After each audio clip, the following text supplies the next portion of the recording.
Hello guys, most welcome back to our YouTube channel Gyan with Sachin. तो दोस्तों, आज के इस कंप्लीट वीडियो में हम बात करने वाले हैं पॉलिटेक्निक फर्स्ट सेमेस्टर के अप्लाइड फिजिक्स फर्स्ट के 5 ऐसे इंपॉर्टेंट टॉपिक जो कि आपको परीक्षा में जाने से पहले ज़रूर पढ़ लेना चाहिए। तो इन टॉपिक के ऊपर आपको सबसे ज़्यादा फोकस करना है और आज के इस कंप्लीट वीडियो के माध्यम से हम पहले सभी चैप्टर के सभी इंपॉर्टेंट टॉपिक को बताएंगे, फिर 5 ऐसे इंपॉर्टेंट टॉपिक भी उसमें से सेलेक्ट करेंगे जो आप सभी के एग्जाम के प्रोस्पेक्टिव से बहुत इंपॉर्टेंट होने वाला है। वीडियो बहुत छोटा होने वाला है आप सभी के लिए। बस मैं इस वीडियो में आपको इंपॉर्टेंट टॉपिक ही बताने आया हूँ। जैसा कि आप सभी को पता है, मैं कंटिन्यूसली आप सभी को वीडियो नहीं प्रोवाइड कर रहा हूँ बिकॉज हमारा भी एग्ज़ाम चल रहा है और आशा करता हूं कि आप सभी का अप्लाइड मैथमेटिक्स फर्स्ट का एग्ज़ाम बहुत अच्छी तरीके से बीत गया होगा। और मेरा पहला एग्ज़ाम ऑटोमोबाइल इंजीनियरिंग जो कि 16 तारीख आज की ही डेट में था और बहुत ही अच्छे से बीत गया। मेरा भी 50 आउट ऑफ 50 अटेम्प्ट कर लिया 2.5 घंटे के अंदर ही। बिल्कुल मेरा टाइम भी अच्छी तरीके से मैनेज हो गया था और आशा करता हूं कि बहुत सारे ऐसे बच्चे होंगे जिनका टाइम मैनेजमेंट थोड़ा सा ख़राब होगा। उनका टाइम जो है थोड़ा सा गड़बड़ हो जाता है। जब आप सॉल्व करते हैं क्वेश्चंस को तो आपका टाइम जो है वो लेंदी हो जाता है क्वेश्चंस और आप टाइम उसमें से ख़राब कर देते हैं और एक आध क्वेश्चन छूट जाता है। तो टाइम मैनेजमेंट को थोड़ा सा मैनेज कीजिए, सामने घड़ी लगी घड़ी को देखते रहा करिए और हर क्वेश्चन का डिवाइड कर लिया करिए टाइम कि इसको इतने ही टाइम में किसी न किसी तरीके से राइटिंग ख़राब होते हुए भी कंप्लीट करना है। तो कुछ स्ट्रेटजी को अपनाइए। फाइनली हम अप्लाइड फिजिक्स के इंपॉर्टेंट टॉपिक को दिखाएंगे। इसके पहले बहुत सारे बच्चे जिनका पेपर लेट होने वाला है और बहुत सारे ऐसे बच्चे जिनका पेपर होगा। पॉलिटेक्निक फर्स्ट सेमेस्टर के अगर महत्वपूर्ण प्रश्न के नोट्स को आप सभी ने नहीं परचेज किया है तो परचेज कर लीजिए। इस 49 रुपीज़ में आप सभी को जो कि आपका फिजिक्स का नोट्स मिल जाएगा और आपके केमिस्ट्री का नोट्स मिल जाएगा और आपके कम्युनिकेशन स्किल का मिल जाएगा जिनका शेष है भी एग्जाम, और इलेक्ट्रिकल वाले और आईटी वाले आपको पूरा मिल जाएगा। ठीक है, तो इस नंबर पे आप कॉल करना, मैसेज करना, आपको मिल जाएगा। तो फाइनली ये कंटेंट है। कंटेंट में आपको सारी चैप्टर्स दिए हुए हैं। अब एक एक चैप्टर में से एक एक टॉपिक को मैं बताने की कोशिश करने वाला हूँ। चलिए एक एक टॉपिक को हम करते हैं क्लैरिफाई आप सभी के सामने। तो पहला हमारा है यूनिट्स एंड डायमेंशन। ठीक है, इससे आप सभी पहले नंबर तो बीमा प्रिपेयर कर लेना। ठीक है, इससे बीमा पूछा जाता है 1 या 2 नंबर में। ठीक है, आपको बहुविकल्पी प्रश्न होंगे या नॉर्मली ऐसे पूछ लिया जाता है बीमा इसका बताओ, तो इससे 1-1, 2-2 नंबर के बीमा पूछ जाता है। इंपॉर्टेंट टॉपिक के बारे में बाद में बात करेंगे। अभी 5 इंपॉर्टेंट टॉपिक को इसमें से हम सेलेक्ट करेंगे। उसके बाद आप सभी को यूनिट एंड डायमेंशन से पूछ लिया जाता है बीमी विश्लेषण का जो सिद्धांत है उसको बताओ। ठीक है, बीमी विश्लेषण का सिद्धांत और दूसरा है बीमी समांगता का सिद्धांत। 2 चीज़ याद कर लेना। ठीक है, यही 2 चीज़ पूछा जाएगा, तीसरा इसमें से कुछ नहीं पूछा जाएगा। एरर्स एंड मेजरमेंट्स, इसमें टाइप्स ऑफ एरर में आपका परसेंटेज एरर होता है। ठीक है, परसेंटेज एरर रहेगा और परसेंटेज एरर का आपका न्यूमेरिकल अधिकतर पूछा जाता है। ठीक है, तो आप एक छोटा सा न्यूमेरिकल आता है, देख लेना, आपके एग्जाम्पल में दिया होगा, उस परसेंटेज एरर के न्यूमेरिकल को जरूर सॉल्व करके जाना। उसमें घनत्व बराबर द्रव्यमान बटे आयतन वाला न्यूमेरिकल होता है जिसमें 3% लगभग आंसर भी आता है, देख लेना। मुझे इतना प्रॉपर नहीं याद है लेकिन घनत्व बराबर द्रव्यमान बटे आयतन का फॉर्मूला लग के उसके हिसाब से परसेंटेज एरर निकलता है। वेक्टर एनालिसिस चैप्टर को आप सभी लेफ्ट कर देना। ठीक है, इसको छोड़ देना आप, अभी फिलहाल के लिए टाइम आप सभी के पास नहीं है। ठीक है, अब फोर्स एंड सर्कुलर मोशन, इस चैप्टर को मेरे जिम्मे पे आप रख दो। ठीक है, इसके सिर्फ 3 ही टॉपिक पूछे जाते हैं। बी इक्वल आर ओमेगा का derivation, A equal R alpha का डेरिवेशन और A equal V square by R. ठीक है, यही 3 डेरिवेशन है, इसमें से ये ज़्यादा इंपॉर्टेंट है। ठीक है, और इस बार यही ज़्यादा पूछे जाने की उम्मीदें हैं, यानी ये आपका अभिकेंद्रीय जो त्वरण है यही पूछे जाने की पूरी उम्मीदें हैं। तो इस बात का ध्यान रखिएगा कि फोर्स एंड सर्कुलर मोशन से, ठीक है, अभिकेंद्रीय त्वरण को एकदम रट लेना मेरे भैया, रट लेना, यही बहुत ज़्यादा उम्मीदें हैं। वर्क एनर्जी एंड पावर, इसमें आपको एक पूछ लेता है फ्रिक्शन। ठीक है, यानी घर्षण बताओ, और इसमें इंपॉर्टेंट जो 2 नंबर में पूछा जाता है वो work energy theorem, work energy theorem. ठीक है, वर्क एनर्जी थ्योरम पूछा जाता है। बस इससे ज़्यादा कुछ नहीं। आपका 5 चैप्टर कंप्लीट हो गया। रोटेशनल मोशन टॉपिक आ जाता है। चलिए रोटेशनल मोशन को हम यहाँ पर कंप्लीट करते हैं, यानी 6 नंबर को। ठीक है, यहाँ पर आपको पूछा जाएगा पैरेलल एक्सिस थ्योरम। क्या? पैरेलल एक्सिस थ्योरम, और इसी में perpendicular axis theorem, perpendicular axis theorem. ठीक है, जितना बता रहा हूँ मेरे प्यारे साथियों इतना आप पढ़ लेना। अगर आपका इसमें से क्वेश्चन नहीं फंसेगा तो जरूर कमेंट करके आना, ठीक है। अगला हमारा इसी में और भी सारे इंपॉर्टेंट क्वेश्चंस हैं घूर्णन गति में, लेकिन ये जो हैं ये मोस्ट इंपॉर्टेंट टॉपिक्स हैं, तो इनको चांसेस जो रहते हैं इनके पूछे जाने के ना वो 100% हमेशा रहते हैं, ठीक है। इसलिए मैं इन क्वेश्चंस को जरूर बता रहा हूँ। Motion of planets and satellite, इसमें आप सभी को पता होना चाहिए, 7वां चैप्टर है, ठीक है।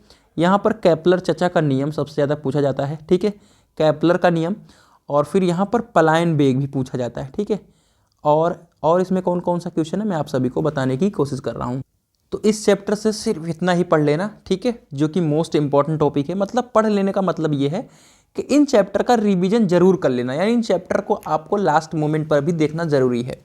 ये 2 चैप्टर हैं जो कि आपके 20 नंबर के प्लस क्वेश्चंस यहीं से पूछे जाते हैं अकेले, इसी 2 चैप्टर से, ठीक है।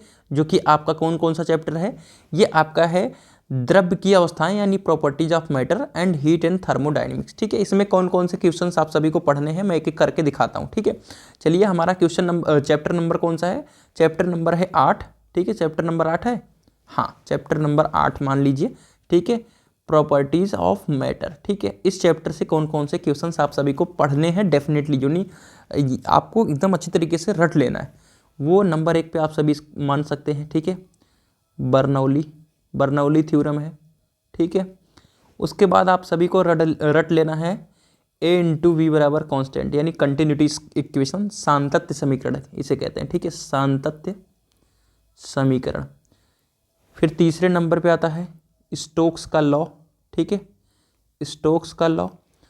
चौथे नंबर पे आप आता है surface tension.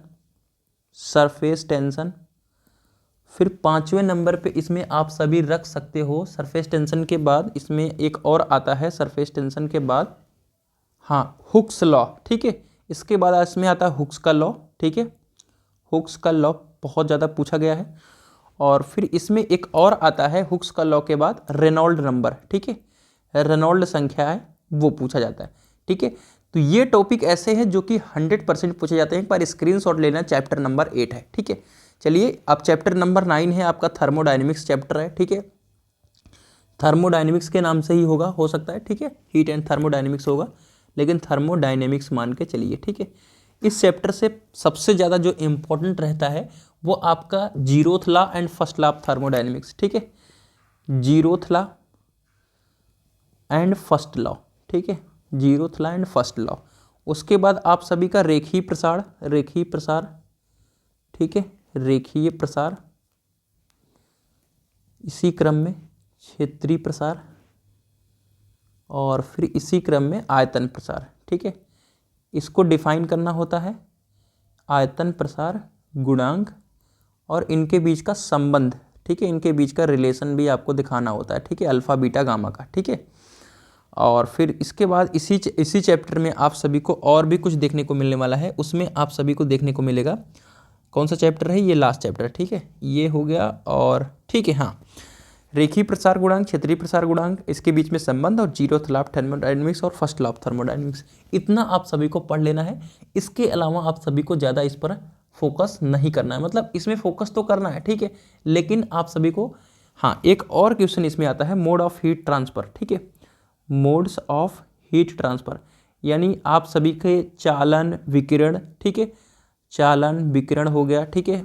Mode of heat transfer में चालन है और आप सभी का विकिरण है, और एक और क्या कहते हैं उसको, चालन विकिरण और संवहन, ठीक है। तो मोड ऑफ हीट ट्रांसफर, इतना आप सभी को पढ़ लेना है। अब इसमें से टॉप 5 इंपॉर्टेंट टॉपिक हम सिलेक्ट करना चाहते हैं, ठीक है।